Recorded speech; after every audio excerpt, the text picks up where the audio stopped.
ছিলতেন, নিজের জন্য নিজে স্বর্ণকার হয়ে যেতেন, যে মনে মনে বলতেন আজকে সকালে আমি অমুককে একটা জোরে কথা বলেছি, ধুমকি দিয়েছি, সেটা না দিলেই তো আমার জন্য ঠিক ছিল। 2 ঘন্টা পর আর একজনকে একটা খারাপ কথা বললাম, এটা যদি না বলতাম তো আমার জন্য ঠিক হতো। ওই জায়গায় বসে অতিরিক্ত কিছু কথা বলে দিয়েছি, ওই কথা কটা যদি না বলতাম তো আজকে আমার দিনটা ভালোই চলে যেত। বলে যে যেমন যেছে, না বলো সেরকম যেছে। আমি চায়ের দোকানে অমুক মাস্টারের বিরুদ্ধে 4টা কথা বলেছি, সেটা যদি না বলতাম তো চলে যেত। সকালে উঠে তার কাছে মাপ চেয়ে নিব। এইভাবে তারা নিজের জীবনটাকে ছিলে। জোহরের নামাজে আধা ঘন্টা আগে আসার কথা, কিন্তু কোনো রকম 2 রাকাত সুন্নত পড়ে জোহরটা পেলাম। আমি যদি আধ ঘন্টা আগে আসতাম তাহলে মসজিদে আমার তেলাওয়াত তাসবিহ হয়ে যেত। এইভাবে নিজের ত্রুটিকে নিজে নিজে বের করত। ত্রুটিগুলা মনে মনে জমা করে রবের কাছে রাত্রিতে অঝোর নয়নে কেঁদে বলতেন, আমার রব, আমি যেগুলো ভুল করেছি আগামী দিনে না করার প্রতিজ্ঞা নিয়েছে, মাবুদ তুমি আমাকে মাফ করে দাও, ক্ষমা করে দাও, আমার ত্রুটিগুলোকে তুমি মুছে দাও। এইভাবে তারা ধীরে ধীরে ধীরে ধীরে একটা জায়গায় গিয়ে পৌঁছিয়েছেন। জিন্দেগিটা তাদের কত দামি হয়ে গেছেন। পৃথিবীর বুকে বসে রয়েছে, অথচ জান্নাতের খবর তারা পেয়ে যাচ্ছেন। একটা আশার মুবাশশারা, আবু বকর জান্নাতি, উমর জান্নাতি, ওসমান জান্নাতি, আলী জান্নাতি। এ তো নবীজি সরাসরি বলেছেন, পরোক্ষভাবেও নবীজির কাছে খবর এসেছে আরো জান্নাতি।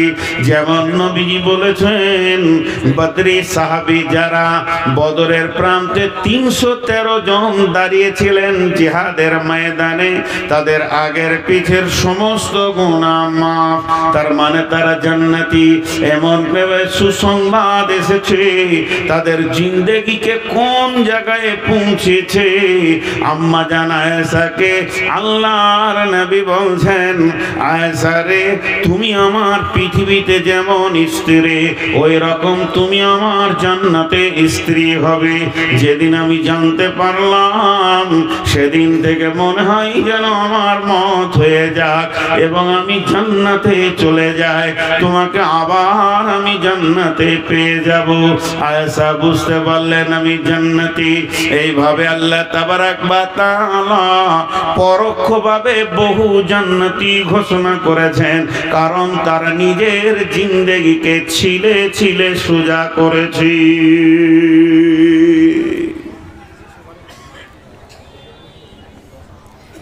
ছোট্ট একটি কথা আপনাদের সামনে এবার বলি।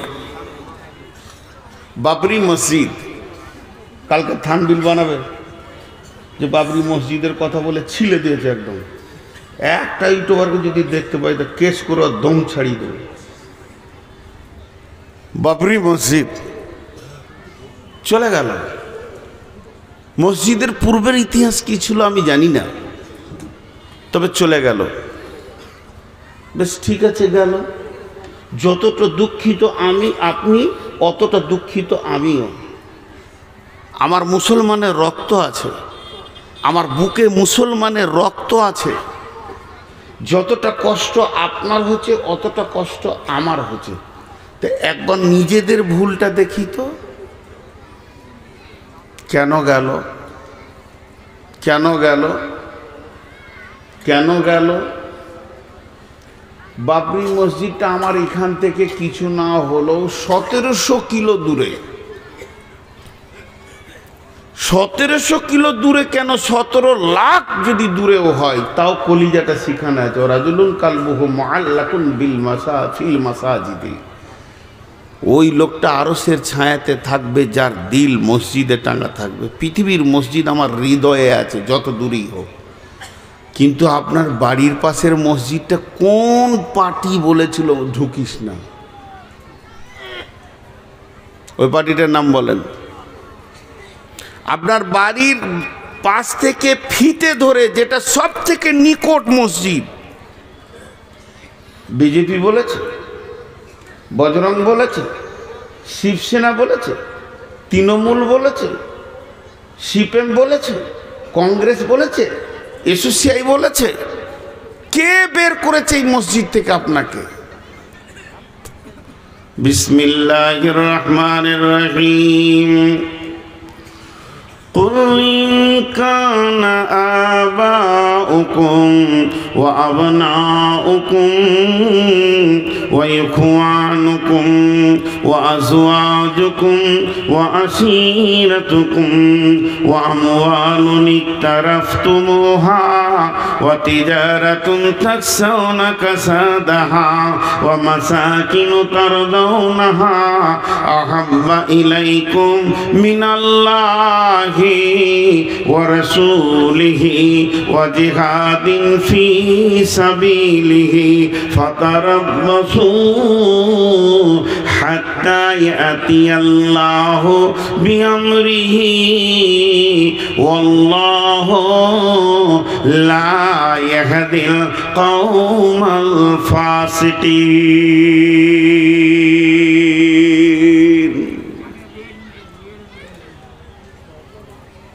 বলেন, আমি এবার গভীর তথ্য দিকে যাচ্ছি যে মুসলমান তোমাদের কাছ থেকে এগুলো যাচ্ছে কেন। আল্লাহ বলে দিয়েছেন, কোরআন প্রতিদিন আপডেট হয়। কোরআনেই লেখা আছে ফিহা কুতুবুন কাইয়্যিমা, এটা প্রতিষ্ঠিত কিতাব যা কিয়ামতের পশ্চিম দিকে সূর্য ওঠা পর্যন্ত একই পাওয়ারে দাঁড়িয়ে থাকবে, যে পাওয়ারটা রাসূলুল্লাহ সাল্লাল্লাহু আলাইহি ওয়াসাল্লামের জামানায় ছিল। এর পাওয়ার শৈথল্য হবে না, এবং প্রতিটি জামানায় প্রতিটি দিন প্রতিটি সকালে আপডেট দেবেই এবং বিশ্বকে তার মোকাবেলার কথা শিখাবে। এখন বলেন, আল্লাহ তাবারাক ওয়া তাআলা বলছেন, হে আমার গোলাম, কখন তোমাদের উপরে বিপর্যয় আসবে, কখন তোমরা হেয় প্রতিপন্ন হবে। রাসূলুল্লাহ সাল্লাল্লাহু আলাইহি ওয়াসাল্লাম বলছেন, এই উম্মতের বিপর্যয় হচ্ছে পৃথিবীর বাদশাকে, প্রশাসনকে, প্রধানমন্ত্রীকে তাদের বিরুদ্ধে বানিয়ে দেওয়া হবে। তাদেরকে দেখতে পারবে না, তাদেরকে মেনে নিতে পারবে না, এমন মিজাজের বানানো হবে। কখন বানানো হবে? আল্লাহ তাবারাক ওয়া তাআলা রাসূল বলছেন, ওয়া ইয়াকা ওয়াল মাসিয়া ফা ইন্না বিল মাসিয়াতি হালুন সাখাতুল্লাহ, ওয়া ইয়াকা ওয়াল মাসিয়া ফা ইন্না বিল মাসিয়াতি হালুন সাখাতুল্লাহ।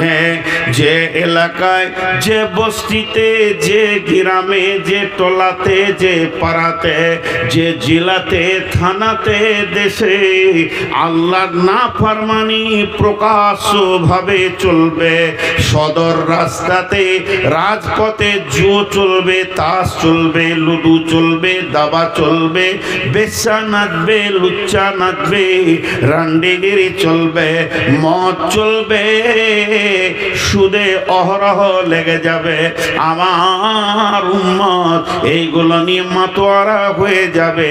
তখনই আল্লাহর মদদ তাদের কাছ থেকে চলে যাবে।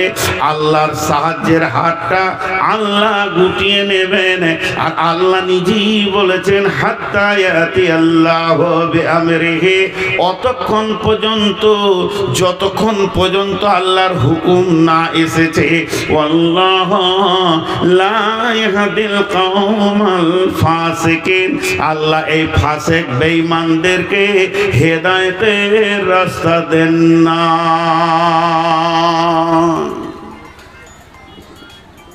তারা 8টা জিনিসকে ভালোবাসবে 3টের তুলনায়। 8টা জিনিসকে নিয়ে মাতোয়ারা হয়ে থাকবে, তিনটের তুলনায়। জি, আবার বলছি 8টা জিনিসকে ভালোবাসবে তিনটের তুলনায়। কোরআন থেকে বলছি। এখন একটা উদাহরণ দিব। একটা দাঁড়ির 2টা পাল্লা। এক পাল্লাতে ওই 1 গ্রামের বাটখারা, 1 গ্রাম ছোট্ট 1 গ্রামের বাটখারা 8টা রাখা আছে। তো আর ওজন হলো 8 গ্রাম, 10 গ্রামও হয়নি।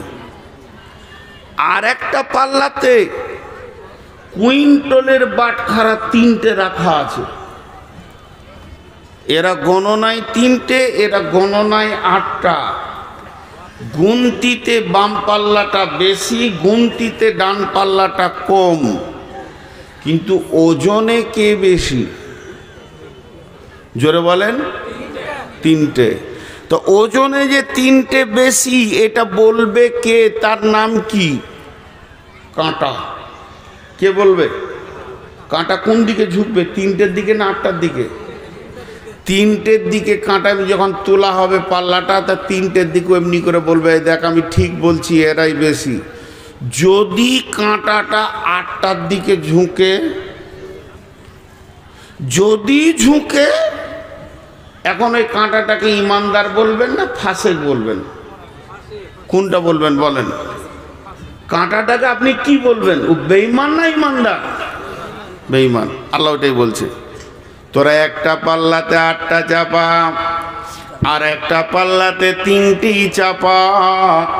3টে মাল ডান পাল্লায় চাপা, বাম পাল্লাতে 8টা মাল চাপা। সে 8টা মালের নাম আমি বলছি। কুল ইন কানা আবাউকুম ওয়া আবনাউকুম ওয়া ইখওয়ানুকুম ওয়া আজওয়াজুকুম ওয়া আসীরাতুকুম ওয়া আমওয়ালুন ইকতারাফতুমুহা ওয়া তিজারাতুন তাকসাউনা কাসাদাহা ওয়া মাসাকিনু তারদাউনাহা। এই 8টা হলো কি? বাপের মহব্বত, সন্তানের মহব্বত, ভাইয়ের মহব্বত, বিবির মহব্বত, বন্ধু বান্ধবের মহব্বত। 5টা হলো সঞ্চিত মালের মহব্বত, যে মালকে তুমি সঞ্চয় করেছো তার মহব্বত, যে ঘরটা তুমি বানিয়েছো এই ঘরের মহব্বত। আর 8 নম্বরে হলো চাকরি বাকরি, ব্যবসা বাণিজ্য যেটা রয়েছে এইগুলির মহব্বত। আর একবার বলছি, বাপের মহব্বত, বেটার মহব্বত, ভাইয়ের মহব্বত, আপনার বিবির মহব্বত, বন্ধুর মহব্বত, সঞ্চিত মালের মহব্বত, ঘর বাড়ি অট্টালিকার মহব্বত, এবং যে চাকরি বাকরি ব্যবসা বাণিজ্য তুমি করো তার মহব্বত। 8টা জিনিসের মহব্বতকে নিয়ে এসে একটা নারীর পাল্লায় দিয়ে দাও। এখন তোমার ডান দিককার পাল্লাটা ফাঁকা আছে, ওখানে 3খানা মহব্বত রাখো। আহাব্বা ইলাইকুম মিনাল্লাহি, আল্লাহর মহব্বত, ওয়া রাসূলিহি, এবং আমার রাসূলের মহব্বত, ওয়া জিহাদিন ফি সাবিলিহি, আল্লাহর রাস্তায় বেরিয়ে গিয়ে জান দিতে হবে, মাল দিতে হবে। আল্লাহর জিহাদকে মহব্বত করে মেনে নিব, আল্লাহর রাস্তায় শ্রম দিব, মেনে নিব, পৃথিবীর মুখে লাত মেরে দিব, যেটা সাহাবীরা করেছেন। এই 3খানা মহব্বত তুমি চাপাও। হে পৃথিবীর মুসলমান, এবার তোমার দিলের ভিতরে একটি কাঁটা আছে, দাড়িটা ওপর দিয়ে মনে মনে মনে মনে তোলো। এবার দেখো তোমার দিলের কাঁটাটা 3 দিকে যেছে না 8 দিকে যেছে?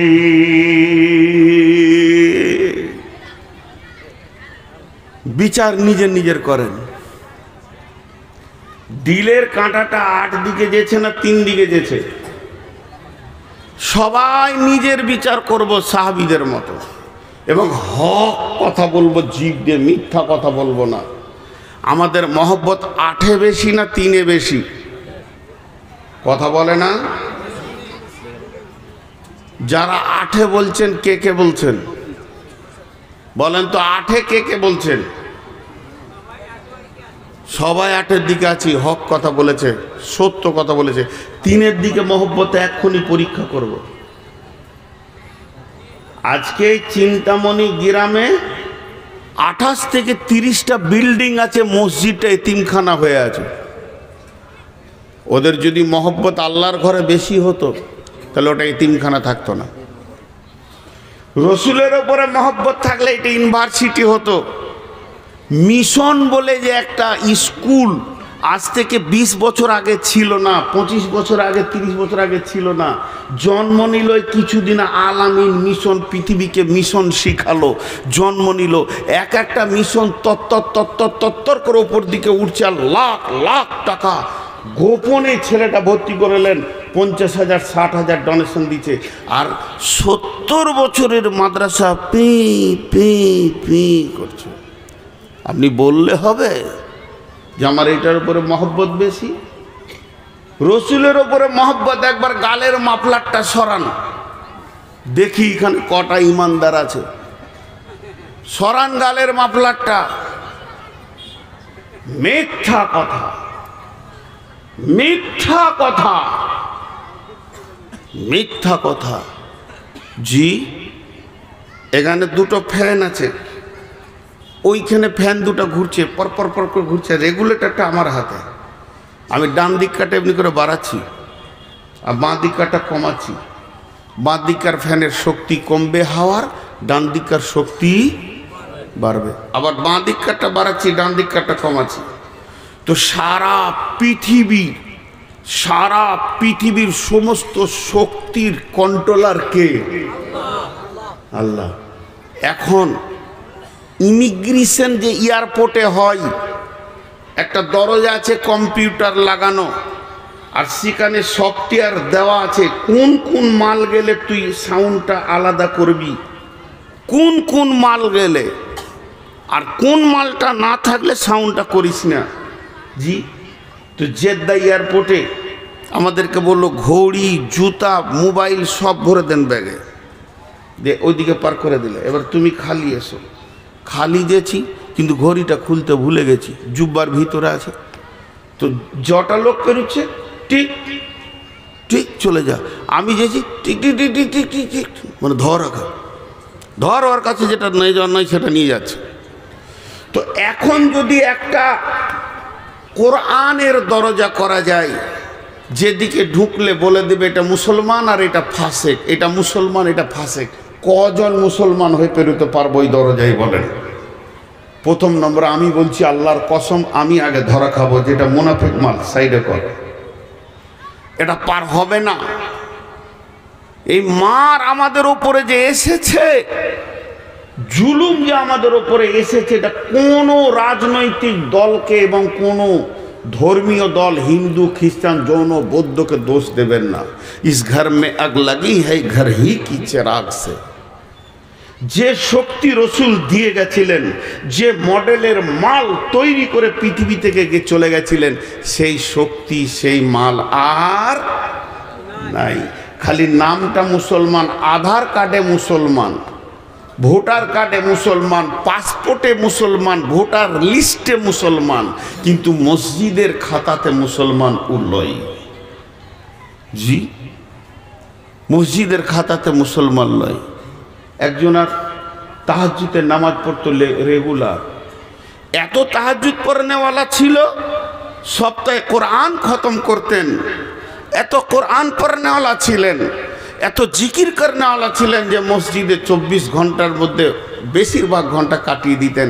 ইমাম সাহেবকেও ভোরে উঠিয়ে দিতেন, ওস্তাদ উঠেন, টাইম হয়ে গেছে, আজান হয়ে গেছে। ইমাম সাহেবও জানতেন যে ওই লোক আমাকে উঠাবে। সেই লোকের একটা দোকান ছিল, এখন 4খানা দোকান হয়ে গেছে ওই একটাকে নিয়ে, আরো 3টে বেড়েছে। জুমা পর্যন্ত বাদ, জুমাতেও আসতে পারে না। জুমা তার তেলাওয়াত তো দূরের কথা, জিকির তো দূরের কথা, রাতে ওঠা তো দূরের কথা, জুমাতেও আসতে পারে না। তাবলীগ জামাত এসছে ওই গ্রামে, তো আমির সাহেব গাছতে বেরিয়েছে, তো ইমাম সাহেব ওর কানে বলছে, হুজুর ওই যে আব্দুল লতিফ ভাইয়ের দোকানটায় আপনি যাবেন তো, উনি তাহাজ্জুদ পড়তেন, এখন জুমা পড়ে না। ওর দোকানের সামনে সব জামাতের লোকটি কিনে দাঁড়িয়ে বলছে, আসসালামু আলাইকুম আব্দুল লতিফ ভাই, আপনি কত ভালো মানুষ ছিলেন, আল্লাহর রহমত আপনি তাহাজ্জুদ পড়েছেন এই গ্রামে এসে শুনছি, এখন জুমাও যেতে পারছেন না। জি জি জি জি আমি সব কথাটা খুব সত্য, আসলে এখন দোকান বেশি হয়ে এত ব্যস্ত হয়ে, দোয়া করেন দোয়া করেন দোয়া করেন বলেছে। এবার আমি সব বলছে হাত তুলে দোয়া করো সব সাথীদেরকে। এই আল্লাহ, আব্দুল লতিফ ভাই তাহাজ্জুদ পড়েছেন, সপ্তাহে কোরআন খতম করেছেন, সারা রাত তোমার দরবারে পড়ে কেঁদেছেন, এইরকম একটা মুসাল্লি মাবুদ গো এখন এত ব্যস্ত হয়ে গেছে।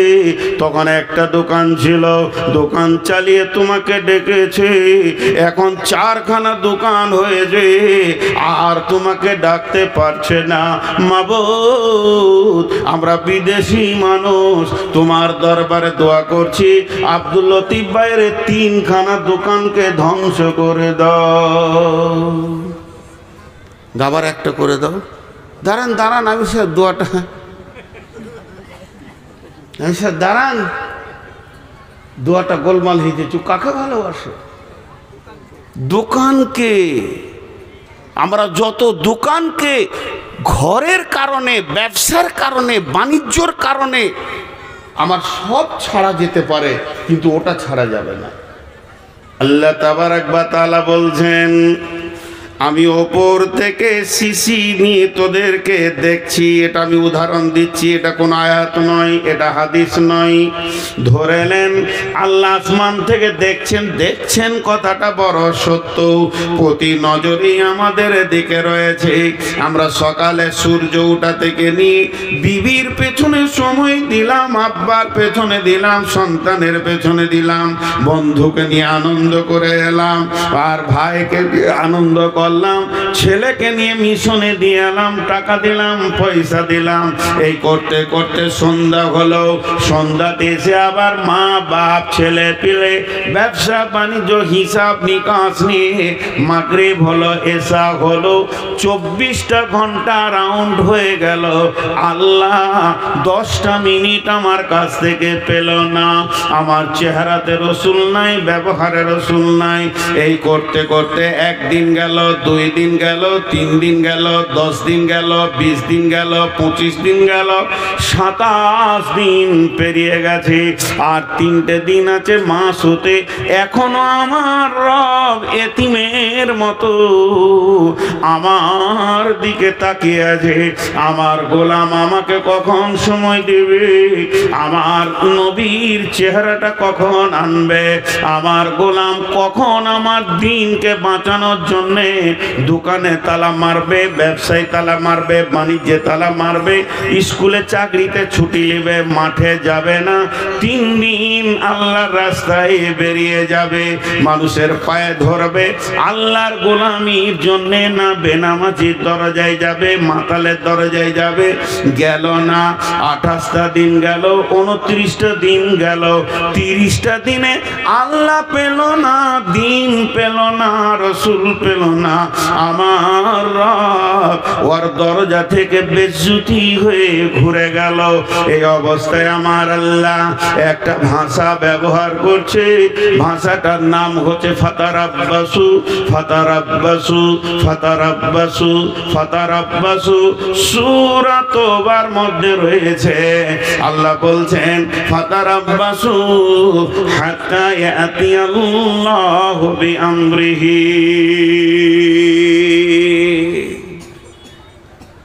আপনি আমার গালে মারলেন টানে একটা চর, গাল চঞ্চন চঞ্চন করে গেল। বাড়ি বর্ধমান, আপনার বাড়ি চিন্তামণি, কি বলবো, পাড় মাতাল তেমনি গায়ে বলও আছে। খালি এমনি করে তাকিয়ে দেখলাম, গাড়িতে বসলাম তো তাকিয়ে আছেন এমনি করে। ড্রাইভারকে বললাম চল, এই চল বলে যখন বেরিয়ে গেছি তখন খালি একটা শব্দ বলেছি ওনাকে, ঠিক আছে। ঠিক আছে মানেটা কি বলেন? ঠিক আছে মানেটা আপনারা বলেন, আমি আপনাদের মুখ থেকে শুনবো। তো আল্লাহ গোটা মাস বছর তাকিয়ে নিজে পেল না, রসুলও পেল না, দাড়ি ছেটে ছেঁচে ছেঁকে টাকনুর নিচে কাপড় পরে বাম হাতে পানি খেয়ে সিগারেট বিড়ি জুয়ো তাস লুডো দাবা। আল্লাহ শেষ ভাষা বলছে ঠিক আছে, ঠিক আছে, মুদিকে আসতে দে। মুদি চলে এলো। আল্লাহ এমনি করে মুসলমানদের বেঈমানদের শক্তি কমাচ্ছে আর বেঈমানদেরটা বাড়াচ্ছে, ইমানদারদেরটা কমাচ্ছে। পিটা পিটা, এক ধার থেকে পিটা। জি, কাগজ কলম নিয়ে বসে যান, পিচবোর্ড নিয়ে আর কাগজ কলম নিয়ে বসে যান। ভারতবর্ষের নেতাগুলোর নাম একদিকে লেখেন। মোদি মুসলমানদের উপরে রাজি না নারাজ? নারাজ। অমিত শাহ নারাজ। তারপরে যোগী নারাজ। নারাজ নারাজ নারাজ। কাটতে কাটতে শেষকালে মমতা খালা নারাজ। কিছু মুসলমান মনে মনে নিয়ত করেছে মমতার শাড়িটা যদি পেয়ে যায় তো কিয়ামতের মাঠে আর চাদর লাগবে না, ওই ছায়াতেই পেরিয়ে যাব। এদের কুদাকুদিয়ে লাফালাফি দেখে আশ্বস্ত শ্বাস ফেলছে ওর কাছে, সব নারাজ। কিন্তু আল্লাহ তাবারাক ওয়া তাআলা কি বলছেন? وعد الله الذين آمنوا منكم وعملوا الصالحات لا يستخلفنهم في الأرض كما استخلف الذين من قبلكم। আরেকবার বলছি, এটা সূরা নূরের 55 নম্বর আয়াত। আপনারা একবার আমার সঙ্গে জবাব দেবেন, প্রশ্ন করব, উত্তর দেবেন। ওয়াদাল্লাহুল্লাযীনা আমানু মিনকুম ওয়া আমিলুস সলিহাতি লা ইস্তাখলিফান্নাহুম ফিল আরদি কামা ইস্তাখলাফাল্লাযীনা মিন ক্বাবলিকুম। নবীজি গুরুত্বপূর্ণ কথা তিনবার বলতেন, এর জন্য তিনবার বলছে ওয়াদাল্লাহুল্লাযীনা আমানু মিনকুম ওয়া আমিলুস সলিহাতি লা ইস্তাখলিফান্নাহুম ফিল আরদি কামা ইস্তাখলাফাল্লাযীনা মিন ক্বাবলিকুম।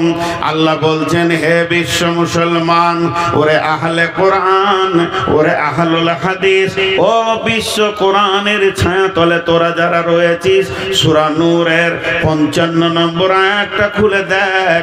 আমি রব তোদের সঙ্গে ওয়াদা করছি, কারো পায়ে হাত দিতে হবে না, কাউকে তেল দিতে হবে না, মোদিকে দিতে হবে না, অমিত শাহকে দিতে হবে না, আদিত্যনাথ যোগীকে দিতে হবে না, যত ভারতবর্ষের নেতা আছে এদের পায়ে তেল দিস না, এদের পেছনে তোরা ঘুরিস না, শুধু একজনকে রাজি কর। আমি আল্লাহ ওয়াদা করছি, হে ইমানদারেরা, তোরা যখন আমার ছায়াতে এসে 100% ঢুকে যাবি, আমাকে রাজি করে নিবি, তাহলে তোদেরকে ব্যালট লাগবে না, সারা বিশ্বের হুকুমত তোদের হাতে আমি আল্লাহ তুলে দিব, তোরাই শাসন করবে, তোরা শাসিত হবি না। আল্লাহ বলছেন, খালি আল্লাহকে রাজি করেন, বাস, আর কাউকে নয়। ভারতবর্ষ কাদের হাতে আছে? বিজেপির হাতে, চলে আসবে মুসলিমের হাতে। আল্লাহ রাজি হয়ে গেলে একজনকে রাজি করেন, দৌড়তে হবে না, আল্লাহ রাজি হয়ে যাবে। সকালবেলায় দেখবেন মুসলিমের হাতে দেশটা। কি করে দেখবেন? তাহলে কি ভোট হলো না? দরকার নাই ব্যালটের, রাতেই মুদিকে ইমানের দিয়ে দেবে আল্লাহ। সকালে দেখবেন মুদি নিজে কালেমা পড়ছে। পারবে আল্লাহ এটা করতে? ঠিক করে বলেন তো, খুব সত্য কথা বলেন।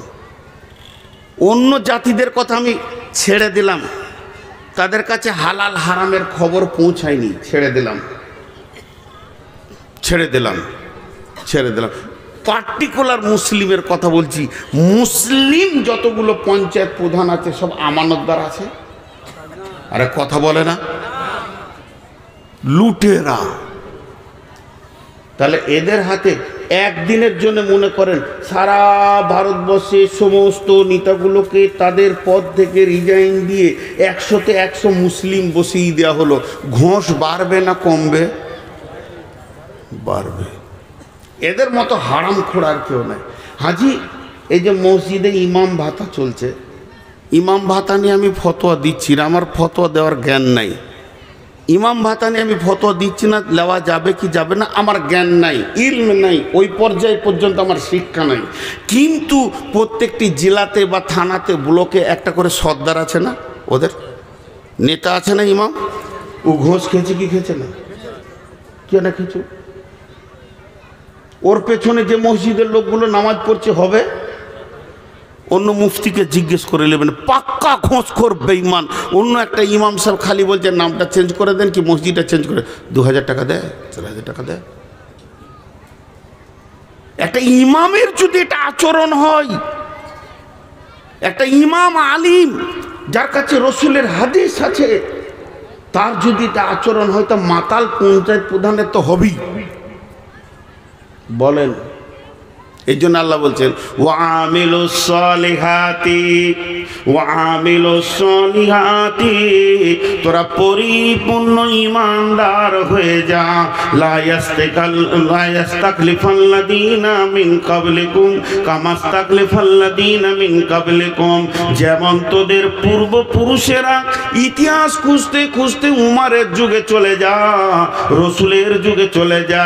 একজন বাহরাইন বিজয় করেছে, একটা সাহাবী বাহরাইন বিজয় করেছে, 1.5 লক্ষর মোকাবেলায় মাত্র 10,000 সাহাবী গোটা রোম সম্রাটকে হিলিয়ে দিয়েছে, কাঁপিয়ে দিয়েছে। যেদিকেই তারা গেছে জয় জয়াকার, জয় জয়াকার, জয় জয়াকার, যেদিকেই তারা হেঁটেছে জয় জয়াকার। আজকে কেন হচ্ছে না? তোদের ঈমানে ফিউজ লেগেছে।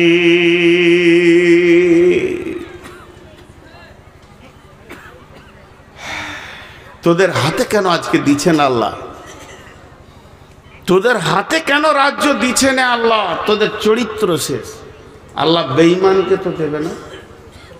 উমারের জামানায় ওই কতক্ষণ চালাবে তুমি, আর আমাকে তাকিয়ে থাকতে হবে? মোবাইলটা খুলে নে, ঘর যাও, এখনো বসানো।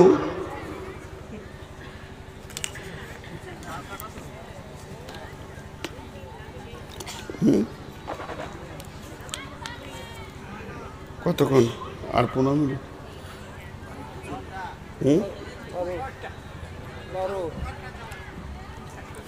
বলছে 12 ঘন্টা। কারণ বাবার ক্ষমতা আছে 12 ঘন্টা বসে, আমার বড় ভাই বলছে 12 ঘন্টা। জি দেখেন, এখানে একটা মজার কথা আপনাদেরকে বলি। উমারের জামানার একটা ঘটনা শুনেন। সম্ভব্য ঠিকানাটা আমি সিরিয়া বলছি। একটা মাস্তান ছিল, ডন। ডন কি হলো? সুইচ অফ হয়ে গেছে? হ্যাঁ, কথা বলে না, সুইচ অফ হয়েছে তো লাগাও। তো একটা ডন ছিল, খুব ধ্যান দিয়ে শুনেন। ডন ওই এলাকারও ডন, বেঈমান, বেঈমান, ইমানদার লয়। সেরকম চেহারা, সেরকম মোচ, আর সেরকম তাকালে মানুষ ভয় খেয়ে যেত। তো হযরতে উমার 2 জন সাহাবীকে পাঠালেন যে ওর কাছে ইমানের দাওয়াত দাও।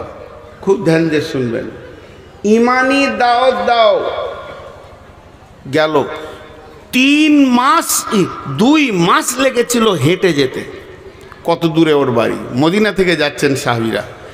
একটা লোককে ইমানের দাওয়াত দিতে, সেখানে গিয়ে যখন পৌঁছালো, ওকে তখন বলছে আমিরুল মুমিনিন হযরতে উমর ফারুক রাদিয়াল্লাহু তাআলা আনহুর নেতৃত্বে আমরা এসেছি আপনার কাছে দাওয়াত দিতে। আখির নবী মুহাম্মদ রাসূলুল্লাহ সাল্লাল্লাহু আলাইহি সাল্লামের উপরে আপনি ঈমান আনেন এবং পৌতলিকতা ছেড়ে দিয়ে, বাপদাদার যে দেবদেবীর পুজো আছে ছেড়ে দিয়ে এক আল্লাহকে মানেন। ডনকে বলছে। তো ওই ডন যত পৃথিবীতে ছিল সাহাবীদের মতো কেউ ছিল না, তা কোনো ভয় নাই, দাওয়াত দিচ্ছে। তো ও তখন কি বলছে জানেন? ঈমান আনবো, 2টো শর্ত, যদি মেনে নাও তো এখনই কালেমা পড়ে নেব। বলে শর্ত 2টো কি? বলছে 1 নম্বর হচ্ছে উমার যত বড় রাজ্যটা চালাচ্ছে, যে বিশাল, কেউ বলে 12 লক্ষ 18 লক্ষ বর্গমাইল ধরে রাজত্ব চালাচ্ছে, এইটা অর্ধেক আমাকে দিতে হবে। আমি কালেমা পড়ব, এই রাজত্বটা অর্ধেক আমাকে দিতে হবে, একটা শর্ত। আর দ্বিতীয় শর্ত হচ্ছে ওমরের বেটির সাথে আমার বিয়ে দিতে হবে। ওমরের বেটি যেটা আছে ওর সাথে আমার বিয়ে দিতে হবে। তা এরা কি বললো জানেন? আচ্ছা, আমার নসিব খারাপ না ভালো? এতগুলো লোক হ্যাঁ নাও বলে না। রাগ করছেন নাকি আমার উপরে? তো এদিকে আমার ধ্যানে যেটা প্রশ্ন দিচ্ছি উত্তর দেন, আমার নসিব ভালো না খারাপ? নসিব আর কে জানবে। আমি বাইনে বসলি চাওয়ালা ঢুকে ওকে ধরে নিয়ে আসেন, ও 4 কেতলি সহ। কমিটির লোক যদি ওকে ধরে না নিয়ে আসেন তাহলে আমার বায়ন এখান থেকে স্টপ থাকবে, আমি এক চু লাগাবো না। ওর 4 কেতলি নিয়ে আসেন, আগে ওর 4 কেতলি নিয়ে আসেন। ওই পাশে কে বসে আছেন ভাই, ওর কেতলি আর চাটা নিয়ে আসেন এখানে, আর ওকে ধরে নিয়ে আসেন। ওই তুই এইদিকে আয়, ওই চাওয়ালা, ওই এদিকে আয় তুই।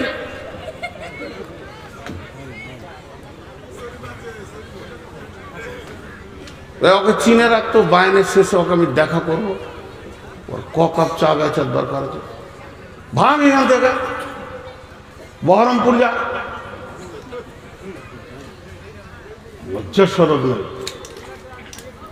তো কটা শর্ত করলেন? দুটো। একটা অর্ধেক রাজত্ব দিতে হবে, আর একটা হলো ওর বেটির সঙ্গে বিয়ে দিতে হবে। এই দুজন এবার কি বলছে দেখেন।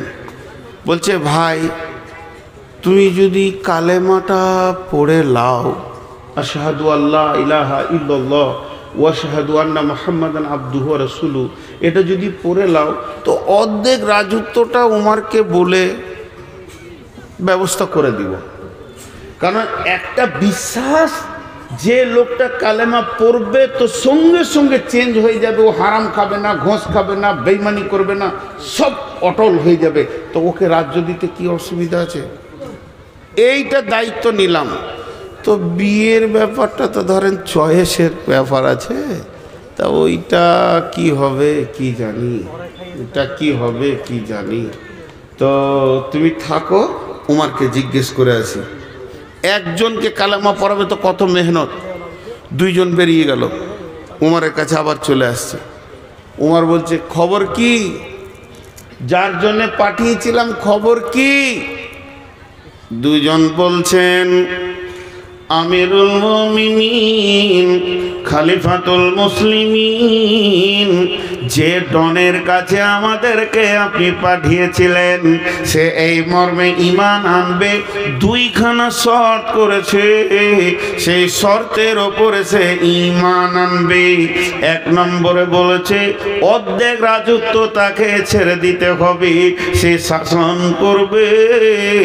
আর 2 নম্বর শর্ত হলো আমিরুল মুমিনিন আপনার মেয়েকে সে বিয়ে করবে।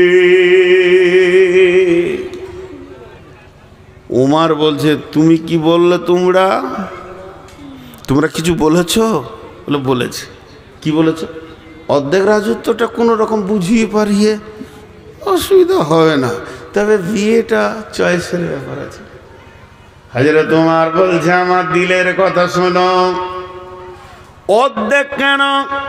যখনই কোনো মানুষ পাক্কা ইমানদারি প্ল্যাটফর্মে এসে যাবে তাকে সমস্ত রাজত্বটা আমি উমর ছেড়ে দেব, কোনো ডিস্টার্ব নাই। সে তো চালাবে আল্লাহ এবং রসুলের তরিকায়। 1 নম্বর গেল। বিয়ে শাদীর ব্যাপারে কেন শুনলাম? মেয়ে তো আমার, তবে আমি বলছি একটা কালেমা পড়া ইমানদারকে মেয়ে দিতে উমরের 1 সেকেন্ড আটকাবে না, সঙ্গে সঙ্গে বিয়ে পড়িয়ে দেব। যাও তোমরা তাকে কালেমা পড়তে বলো। তাহলে ইমানদারের প্রতি ভরসা কত? তাহলে বলেন একটা ইমানদারের প্রতি ভরসা কত? আর যে রায় ইমামের শুধু একটুকু লিডারই পেয়েছে, এতেই যদি ঘোষ খায়, ওই ইমামগুলোকে যদি একবার মোটামুটি মুখ্যমন্ত্রী বা এমএলএ এমপি করে দেওয়া হয়, কি করবে বলেন তো? কি করবে বলেন? চরিত্র কোথা চলে গেছে সহিহ হাদিস এবং কোরআনের তার পেটে থাকার পরও। এবার এরা দুজন আবার হাঁটতে লাগলো। যে গ্রামে ডনের বাড়ি ওরা সেই পর্যন্ত পৌঁছে গেল। এবার গ্রাম ঢুকবে, গ্রামের কাছাকাছি হয়তো বা 100-200 গজ রাস্তা বাকি আছে। তখন দেখছে গ্রাম থেকে একটা জানাজা আসছে, খাটে লাশ আছে, দল বেঁধে লোক দাফন করার জন্য বেরিয়ে আসছে। এরা দুজন জিজ্ঞেস করছে কে মরেছে, কার জানাজা হবে, ইহুদি না নাসারা না মুসলমান, কাকে দাফন করা হবে? এদেরকে বলা হচ্ছে তোমরা যে ডনের কাছে এসেছিলে ওই হতভাগাই মরে গেছে। তখন এরা বলল হতভাগা রে, তোর কপালে আর মানে ঈমান আল্লাহ লেখেনি, বেঈমান হালাতি পৃথিবী থেকে চলে গেল। তার মানে একটা ঈমানদারের ওপর কত ভরসা থাকা দরকার। মুসলমান জুয়োতে পাবে এদেরকে বেশি, মুসলমান সুদের ময়দানে এদেরকে বেশি, মুসলমান জেনার ময়দানে রান্ডিখানায় এদেরকে বেশি, যেখানেই বেশ্যাখানা মুসলমানের ছেলে বেশি, অন্য মনে আদা ছেলে পাওয়া যায় না। শুধু তাই নয়, তাসে লুডুতে দাবাতে মদেতে মুসলমান তুমি বেশি। এখন এত বেশি শয়তান গ্রাস করে নিয়েছে, মুসলমানের আসল শক্তিটাই শেষ হয়ে গেছে। আল্লাহর নবী বলছেন আমার উম্মত ওহান রোগে ভুগবে।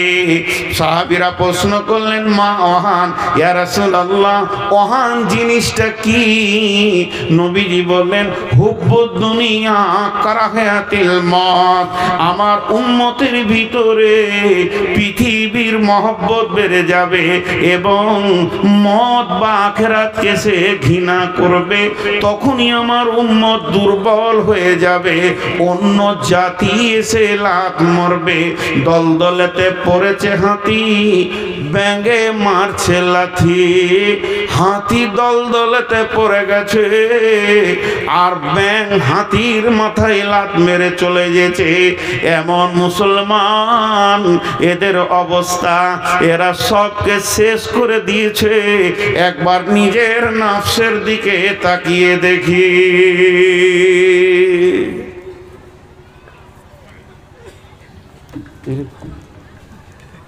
কি ঘটবে শেষকালে স্টেজে, আমি তাই চিন্তা করছি।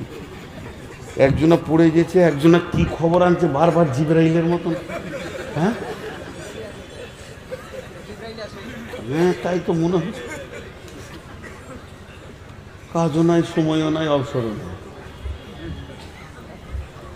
খালি মনে হচ্ছে আমার বিরুদ্ধে প্ল্যান চলছে। তাহলে আমাকে বাহিনী করতে ভালো লাগবে? কারো যদি এটা মনে ঢুকে যায় যে আমার বিরুদ্ধে প্ল্যান চলছে, তার ভালো লাগবে বাহিনী করতে? আপনাদের বিরক্ত লাগছে নাকি?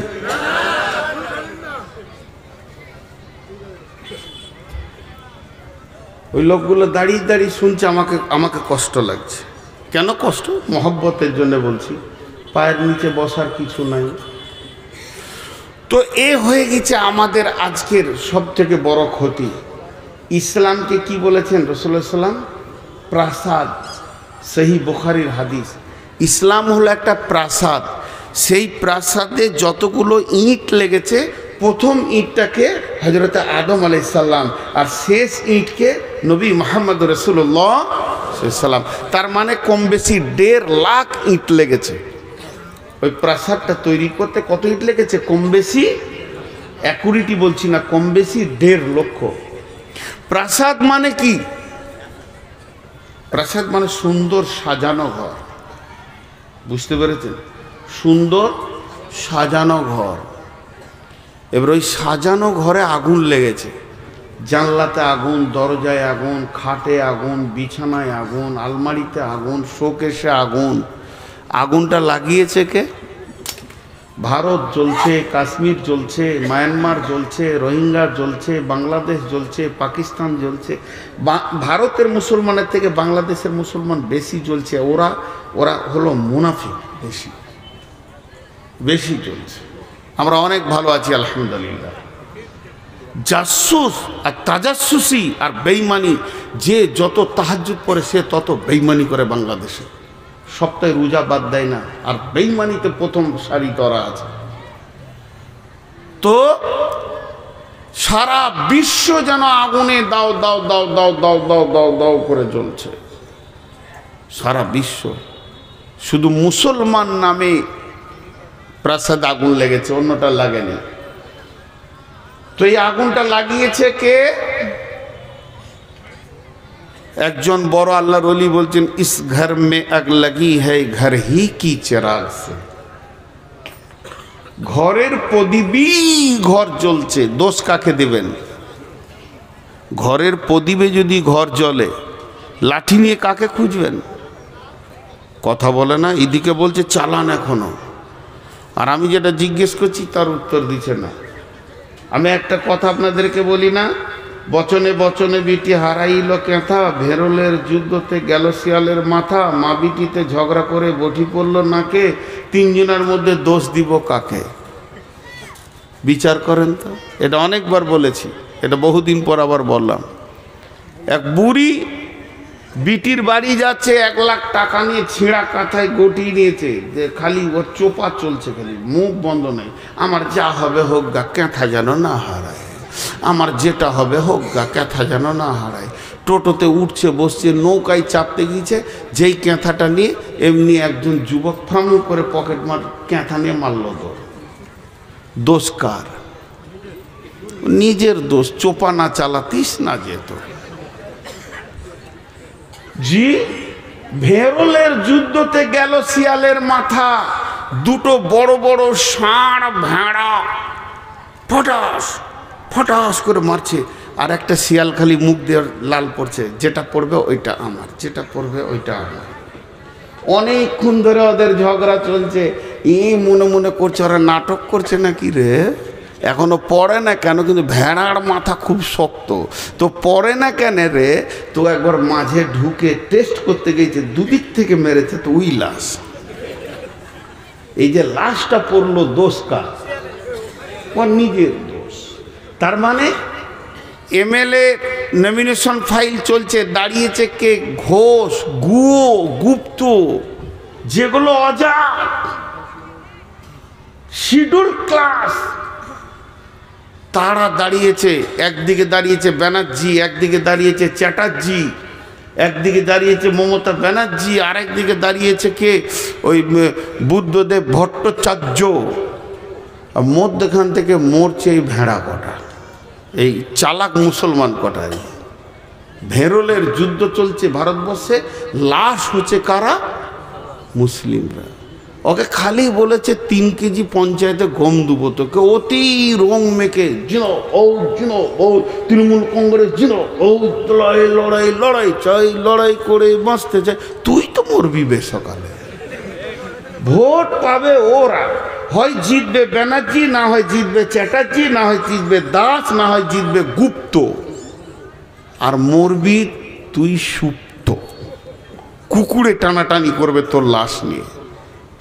আর যখন ওই লাশটাকে নিয়ে কলকাতা নিয়ে যেছে, মর্গে নিয়ে যেছে, যে বড় বড় পার্টির নেতারা আসছে, তোমার ফ্যামিলির লোক মনে করছে যেন জান্নাতুল ফেরদাউস গেল। এত বড় বড় নেতা যখন আমার ঘরে এসেছে, তা লাশটা মনে হয় জান্নাতুল ফেরদাউস গেল। ওইদিকে জাহান্নামের ফেরেশতা খালি মোচ পাকাইছে, আয় শালা দেখছি তোকে কোন জায়গায় দিতে হয় সাইজ করে দেবো। ওখানে আর কেউ যাবে না, ব্যানার্জি চ্যাটার্জি যাবে। মরছে এরা। আর 3 নম্বর, মা বিটিতে ঝগড়া করে বটি পড়লো নাকে। একটা ঘরে মা বিটি ঝগড়া চলছে, আর পাশের বাড়ি বউ দেখতে এসছে, মা রাগ করে বটি ছুড়ি দিয়েছে বেটির দিকে, তো ওরই নাকটা কাটা গেছে। দোষ কার?